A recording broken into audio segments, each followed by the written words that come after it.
Le thème de cette semaine est très enrichissant et ça touche chacun de nos bergers. Ce thème, qu'est-ce qu'il dit? Berger, tu es établi pour paître l'Église du Seigneur avec honnêteté. Tu es établi pour paître l'Église du Seigneur avec honnêteté. Je souligne avec honnêteté. Vu que le thème me touche et touche les réalités de notre Église aujourd'hui, nous retenons deux choses. On dit berger. Qui est le berger? C'est le chargé. C'est l'évangéliste. C'est le pasteur. Celui à qui, par la force des choses, Dieu a confié, à travers ses responsables, a confié le peuple pour que nous puissions les amener à bon port en les nourrissant de la parole divine, la parole de vérité. Parce que si nous devons nous référer à Jésus-Christ, il nous dit « Je suis le chemin, je suis la vérité et je suis la vie éternelle » pour ceux qui vont suivre ce chemin. Nous, chrétiens, nous, bergers, nous devons suivre Jésus. Et si nous devons suivre Jésus en tant que berger, nous devons paître ce peuple, cette église, ces fidèles, dans les règles, dans les lois qui nous sont fixées. Est-ce que nous, bergers aujourd'hui, nous, pasteurs aujourd'hui, nous, responsables des églises aujourd'hui, est-ce que nous le faisons en suivant les règles, dans la crainte de Dieu? C'est ça la question. Le texte qui nous a été révélé nous permet d'éclairer la lanterne des fidèles qui nous suivent. Le texte, c'est dans Exode 18, versets 21 à 27. D'abord, nous allons nous amuser à parler des circonstances de ce texte. Moïse a été choisi par Dieu pour paître le peuple de Dieu. Le peuple choisi par Dieu, qui est le peuple d'Israël. Après l'avoir sorti par la puissance de Dieu, après l'avoir sorti de l'Égypte, ce peuple qui a tant souffert, Dieu a confié ce peuple à Moïse pour le paître. Et dans la crainte de Dieu, Moïse est sorti avec ce peuple d'Israël qui était en esclavage en Égypte par la puissance de notre Dieu, le Dieu de Shofar. Ce peuple est sorti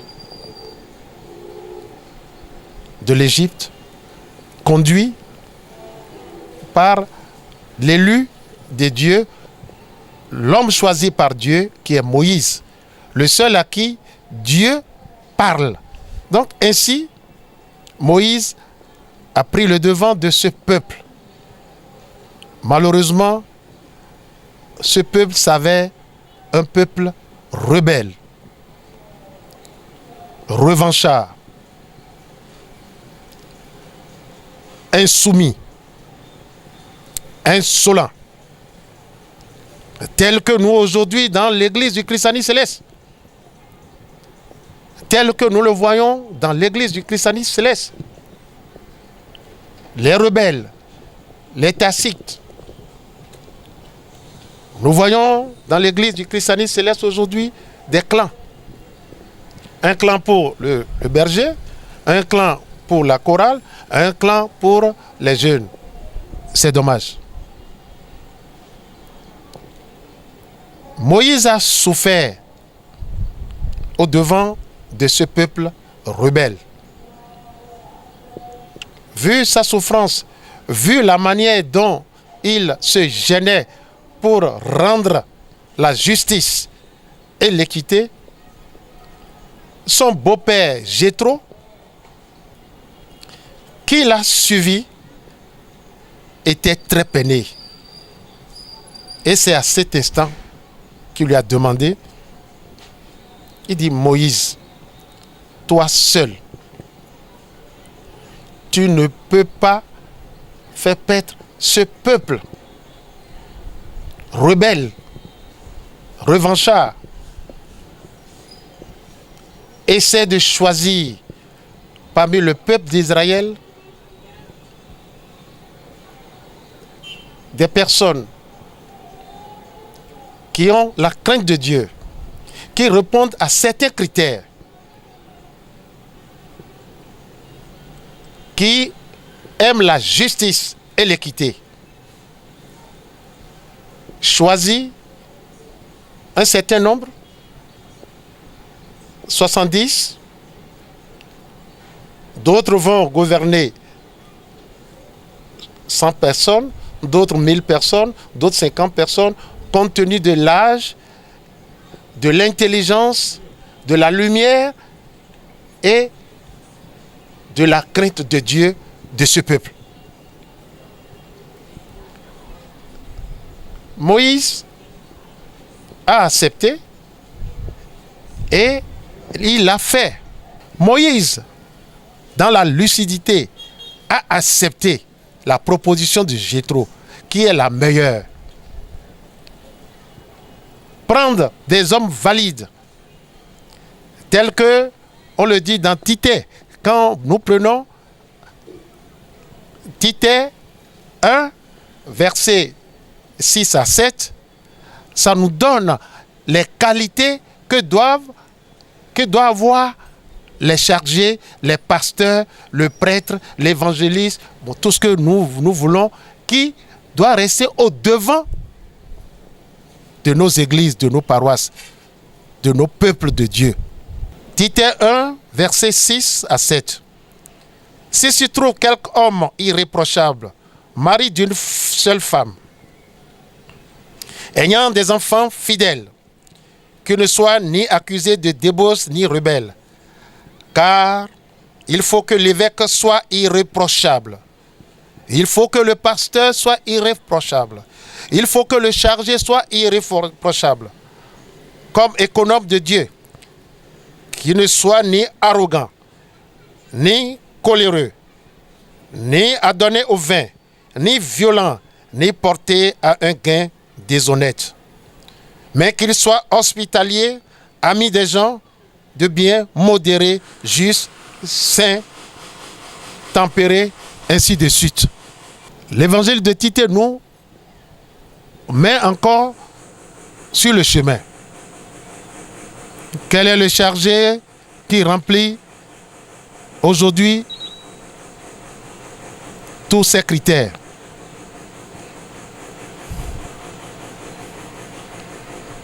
Irréprochable, mari d'une seule femme, qui ne soit ni arrogant, ni coléré, ni alcoolique, ni violent, ni lancé dans les débauches, ainsi de suite. Qui parmi vous et moi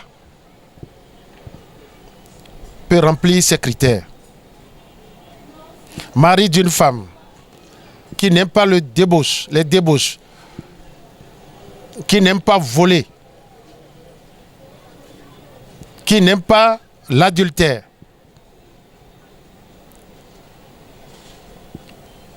qui aime Dieu et qui le sait dans la crainte de Dieu. Nos frères chargés, nos frères évangélistes qui sont responsables de nos églises et qui sont les bergers qui doivent tenir ces paroisses, ils doivent nécessairement répondre à ces critères. Romains 2, verset 22 nous dit d'une manière brève: toi, chargé, toi, évêque, toi, pasteur, à qui on a confié la tâche de conduire le peuple de Dieu, tu as le devoir d'enseigner.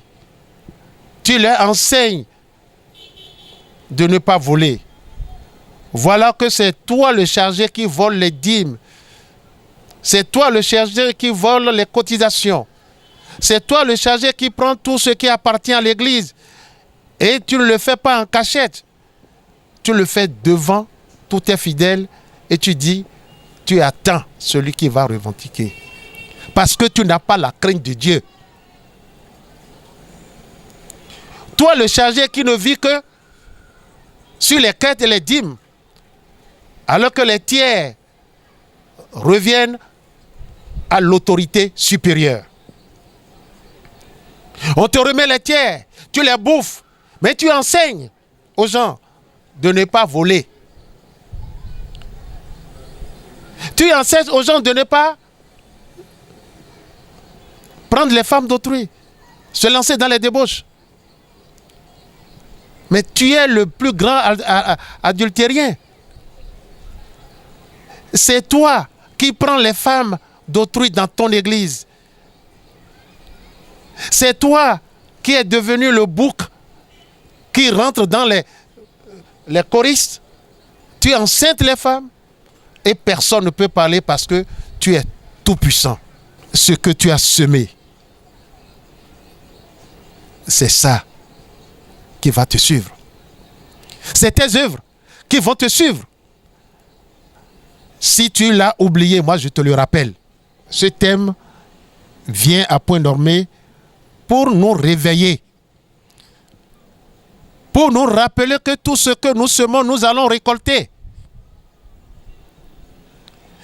Et qu'au dernier jour, c'est nos œuvres qui vont nous suivre. Chargé, pense au dernier jour. C'est ce que tu as semé que tu vas récolter. C'est les œuvres, tes œuvres sur la terre qui vont te suivre. Ta maison ne va pas te suivre. Tes voitures ne vont pas te suivre.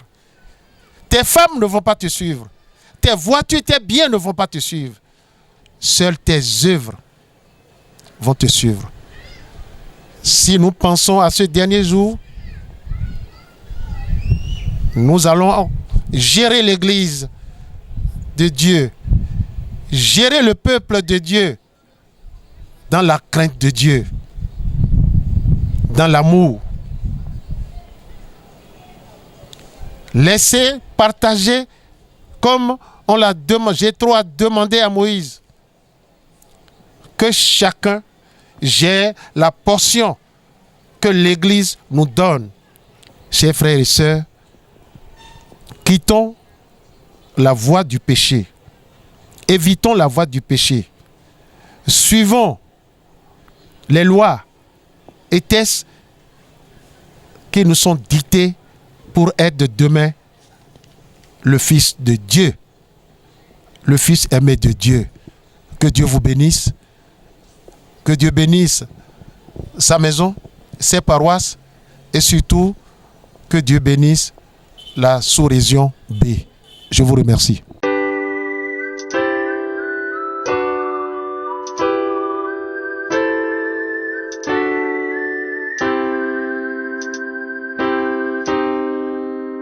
N'hésitez pas à liker la vidéo si elle vous plaît et si vous êtes nouveau sur la chaîne, n'oubliez pas de vous abonner et d'activer la notification pour ne rater aucune de nos prochaines vidéos. Oshofa Prise TV. Tout pour la gloire de l'Éternel, Dieu de Shofa.